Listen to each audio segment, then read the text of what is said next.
Welcome into the New Orleans Saints podcast. You'll hear from players, coaches, broadcasters, and writers that cover the NFL on a daily basis. The New Orleans Saints podcast starts right now. Here's your host, Erin Summers. Welcome into the New Orleans Saints podcast. I'm Erin Summers. News out of Sunday's practice was the cancellation of the joint practices with the 49ers. San Francisco was supposed to come down to Irvine Thursday and Friday. However, head coach Kyle Shanahan said the team is too banged up right now and they didn't want to risk any more injuries. The plan now for the Saints is just to continue practice as they have been. It will be Tuesday through Friday here in Irvine, and then the team will head to San Francisco Saturday for their second preseason game, which will be against the 49ers on the 18th. As far as practice today, back on the field Sunday was wide receiver Rashid Shaheed, who has missed the last 5 practices and Saturday's game with a hamstring injury. Wide receiver Bub Means was also back on the field. Running back Kendre Miller was working out with trainers on the side, which is the first time we've seen him since practice number 1. Saints are getting a little healthier, which is always good news. In their first preseason game Saturday, the Saints took a 16-14 win over the Cardinals. Down 1 with 2 minutes to go, quarterback Spencer Rattler drove the team down the field to set up a successful 37-yard field goal from Charlie Smyth. The game winner was Smith's first ever NFL kick, so we had to catch up with him for today's episode. Charlie, thank you so much for joining me on the New Orleans Saints podcast. It was an awesome first preseason game. First time for you to actually be in an NFL game. When you entered the stadium, what was going through your mind? I just felt very relaxed when I was entering the stadium. Even the whole pre-game and stuff, I just felt really relaxed and ready for my opportunity. And I knew I had the work done, and I was just hoping to get as many opportunities as possible to go out and execute. And I'm just glad. Well, I suppose it just in the manner that it came, I was really surprised at it. And there was a time where I didn't think I was going to get a field goal attempt at all, but I mean, the boys did a really good job at the end, got me in close field goal range, and I was just really glad to execute and relieved. I was just... Have you ever been in a situation like that, you having to make the game-winning play? Yeah, I've had that a few times in Gaelic football, but in terms of the crowd that was there, it was probably the biggest crowd I've ever played in front of. But I've had, obviously, big kicks in Gaelic football previously, so I've had that experience of dealing with that sort of pressure. But in terms of whether you miss, you lose, and you make the field goal, you win. Obviously in Gaelic football the point's only worth 1, so I've never been in a situation where if I miss it we lost and if I made it we won. So it was just it was just an unbelievable feeling, honestly. I was just so grateful to get the opportunity, and to think from this time last year you'd be, if you had told me a year on you'd be making a game winning field goal in an NFL game, I would have laughed at you. But if you told me I had the opportunity to do it, would I be ready for it? I probably would have said yes. So I was just so grateful to get the opportunity through the International Player Pathway Programme, and with my coach tag leader back in Ireland as well. And it's just even all the coaches to bring me in here as taking a shot on somebody who's never played in the game before. It was just unbelievable, and obviously it meant a lot for me because I don't have any college tape or I don't have any game tape to show for myself. So that's why it meant so much for me, because in order for me to play in the regular season in this league, I need to put up good numbers in the pre-season games that I get the opportunities in. And honestly, it's just such a relief that I made it, and I felt very relaxed and ready for my opportunity now, I have to say. So it was just it's just unbelievable. I mean, to your point, you have to show that you can be able to do it. They can perform in those pressure situations. It was just a year ago that you first kicked in American football for the first time. How much more confident and comfortable are you? It's even from OTAs. I just feel like from OTAs, there were some of the kicks I wish I could have had back, but even now in training camp I just feel so much more confident. And just my preparation, going out to see the likes of John Carney out here in California at the start of July, and even when I'm back home I was still training away flat out as well, and just staying dialed in and staying ready, and just constantly trying to improve and refine my game on my kicking, and find out what works best for me physically and mentally in terms of my approach to the game. And I feel like I'm just constantly learning and fine-tuning. And even there yesterday on the sideline, learning what to do on the sideline as well. I'm watching Blake in the first half and watching what he was doing. And obviously I know the situational football because I've watched the NFL for a long time, but I mean, just to be in that moment and just for me to be as relaxed as it was, it's testament to the preparation I put into it. And honestly, it was just an unbelievable feeling to get the chance to win the game for the Saints. And so when you're watching Blake Grupe, are you watching him, like, when does he start warming up for a kick, and how do I set it up? Just all those little things that you wouldn't have to think of, as a fan. But you kind of have to figure out too during the game. It's like even like watching how kicking into the net and when he's kicking into the net. So normally in second down or third down. And then obviously you need to be ready by the end of third down to be on the sideline if Coach Rizzi wants to put the field goal team out or whatever the situation is, just trying to stay ready. And just watching him in the first half, it just felt like, okay, this is what to do, and I just made it my own, and I was just trying to stay as relaxed as possible, and I felt like I did a good job of that. So So 2 minutes, you're seeing Spencer Rattler start driving down the field, and you're watching. All right, how close does this need to get for me to feel comfortable? We saw you hit a 66-yard field goal in warm-up. So were you kind of calculating things as that drive was happening? Yeah, well, I saw the ball. It was on our 48 at one stage, or on the Cardinals 48 at one stage, and I was like, oh, there's 66. So it's just, but obviously I was hoping that we would get in closer. Like obviously the closer in, the higher percentages the field goals are. But obviously I do have the confidence that I can, kick those sort of distances. But I was just relieved just to be in any sort of field goal range, just to get any sort of opportunity to win the game, and I would have backed myself to go out and make the kick. So, I mean, I was just thrilled. Honestly, it's just I was really on a high last night and I barely slept. So I suppose I'll sleep better tonight now. But it's just on to the next one now. It's just about stacking days, because making one kick in an NFL game isn't going to win you a job. So it's just about trying to make the most of every opportunity that you get, and trying to be an 100% kicker. That's the aim. And I feel like from way back to now, my percentages are just getting higher and higher. I'm becoming more consistent, and I've shown that I can deal with the pressure whenever the game's on the line. So it's just about just making the most of every opportunity, and it's just unbelievable. It might be one kick so far, but it was a pretty exciting one, a pretty exciting first kick for you, and the team went nuts when you hit that. I suppose I went nuts as well, and I felt bad because I didn't dab up my offensive line or Zach. I felt like I needed to get away, or else I would have hurt somebody with the excitement that was in my body.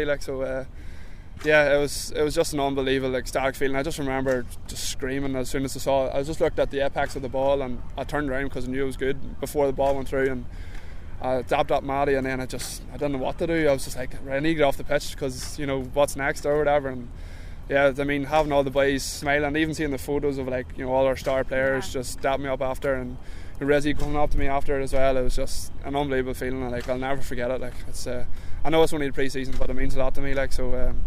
Just any sort of game winner as your first kick, that's the stuff of dreams. So again, I'll go back to my point of saying this time last year you'd be kicking the game winner. It's just, I don't know, it's just unbelievable. You got the game ball, right? Yeah, I got the game ball as well. Yeah, even that there in itself, I even forgot to mention that. So yeah, I got the game ball, and then the ball that I kicked actually to put the ball through the posts at the end, I have it as well, and it's just, I kept my jersey as well. So just those simple things like that I'll keep hold of, and I'll cherish that forever. I mean, obviously I hope it's only the start. But yeah, I'll just whatever the outcome of the pre-season is, I'll just try and keep making the most of the opportunities that I get. And I'm thrilled to be a part of this team and organisation, and the support from the fans here in New Orleans and from back home in Ireland has just been insane. And honestly, I'm so grateful for it. It's just unbelievable. What time was it back in Ireland last night during the game? So I made the kick was around, I think it was around 8, so that's 4 a.m. back home. And I FaceTimed my parents at 5:30, and they were still up. So and then my friends did a lock-in in the pub as well, and they were still up at 5:30 as well. So back home, and it's just seeing that there, it just means the world. And then obviously I was getting to bed, then people were starting to wake up back home, and the messages started to flood through, and it was just I mean, the sport, the Irish are so good at getting behind one of their athletes whenever they're doing well. So I've got messages from people all over the country, and it's that's what we're so good at as a country, is really take pride in our athletes. So I don't take that for granted one single bit, and honestly I'm just so proud to be Irish and so proud to be part of this team. It's just unbelievable. You mentioned this has been a dream, what dreams are made of, but your entire story, from you at one point thinking that you could be an American kicker to emailing the NFL to where you are now. Yeah. How did it happen for you? I mean, what is it about you that has willed this? I don't know. I think God must have a plan for me, honestly. It's just the whole. Honestly, I actually don't know how I deserve this. It's just, I mean, I've put a lot of work into striking the ball off the ground, but I mean, it's just being curious. Like, I'm a very curious person. Like, it's whenever I first watched an American football game, it was 2 minute drive, or it was a 2 minute situation, and there was 3 sort of really important field goals. And I remember watching it, and I was like 15 or 16, thinking that, you know, I'd love to be able to do that someday. And just staying curious, and like, you know, obviously going to the trials in Ireland, and then, you know, just kept walking through doors that just kept opening for me, and just kept. I knew this is what I really wanted then whenever I found out that there was an opportunity to do it, and just constantly committing to the preparation, but also an extreme amount of like luck as well. And obviously I feel like, you know, you make your own luck through the preparation, and just honestly, I just feel so lucky. Like, it's unbelievable. Like, is it really lame of me to be like the luck of the Irish? Is that? Yeah, no, I suppose you could say that maybe. I was supposed to get that a lot. Like, but honestly, I don't know how I ended up in this situation. The opportunities and doors just kept opening, and honestly, I feel like God has a plan for me or something, because like, how is that even possible? Like, to that from literally go less than a year kicking your first ball to hitting a game winner in a year in the NFL. I don't know how that's possible. Like, this was the first year that the NFL opened up its doors for kickers and punters, and I just happened to be the perfect age for that. Like, literally 22 at the time, and to get that opportunity, it's just unbelievable. Like, so I just hope, like, it's only the start, you know, and I feel like it can be the start. You know, I feel like I've got, you know, the mindset and skill set to do it in this league for a long time, and I just hopefully that's the case. But I just have to keep improving every day I'm out here, and keep getting my percentages higher, and I feel like that'll come. You mentioned being curious. Is this your first time in America? Like, when you came out for the tryouts, you did IMG Academy and then the Combine, but in general, had you been to America before that? No, I hadn't been. So my first time was in January in Boston, so that was for like a training camp really as well. So it was just like a week sort of training camp to settle us into kicking with pro hashes for the first time, kicking with a snapper for the first time. You know, and then obviously in Florida we were training, and we were using, you know, tight ends as snappers, and like one of the fellas now, he's in Jacksonville as well. Like, just the whole process of the international program, I'll like be forever grateful for it, because without that I wouldn't be here. Like, so, you know, obviously I'd went to college in Ireland, and if that was an option, if the international program wasn't an option, I might have thought about doing that, but obviously then I had no eligibility. So just to have that opportunity with the age I am, because I feel like, you know, you see a lot of the punters a lot older than me, you know, come through the college system, and I was thinking, how was that, you know, possible? Right. But obviously, to be honest, we'll forget that. I'm just so glad to be here. I would much rather have skipped the whole process to get here, and you know, here we are. So I'll just go back again to how lucky and grateful I am to be a part of this team and to be in the NFL. It's just unbelievable. It's been fun watching your story unfold and just seeing you every day, because you look so happy just to be here. I remember when I saw you walk in the stadium and before the game, and you're just smiling like you had won, you know, hit the game winner then before the game even started. Just every day, you know, what is the demeanor that you're coming in with? Just the absolute, like, making the most of the opportunity that I have, because I mean, Irish kids don't get the opportunities to represent, you know, on the world stage because of our sporting culture and background.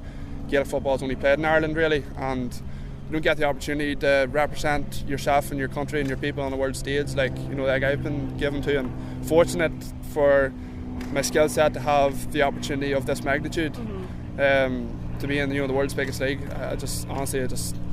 You couldn't rate it, like, honestly, it's unbelievable. Like, so you said you FaceTimed your parents. Yeah. It was 5:30 there. Yeah. So was it, you were still in Arizona before you guys had left? I was still in Arizona, yeah. Okay. So I was just after I got packed up, and I was actually with a fella who drove from San Diego, who's Irish, drove like 6 hours to come and meet me in Arizona and watch the game, and he was providing, you know, Twitter updates for everybody back home, and like that's just a prime example of the support of the Irish. Like, so yeah, I mean, I FaceTime with them, and they were just ecstatic. They couldn't sleep, like, and they were just buzzing, and it's unbelievable. Like, so I feel like they're they're quite proud now at home. So, but Yeah. I just hopefully there's more days I got to come. So Absolutely. yeah, It was just a really fun moment. I'm happy for you. Thank you, I And appreciate good it. luck the rest of this camp and whatever's next. yeah. Thank you so much. Appreciate it.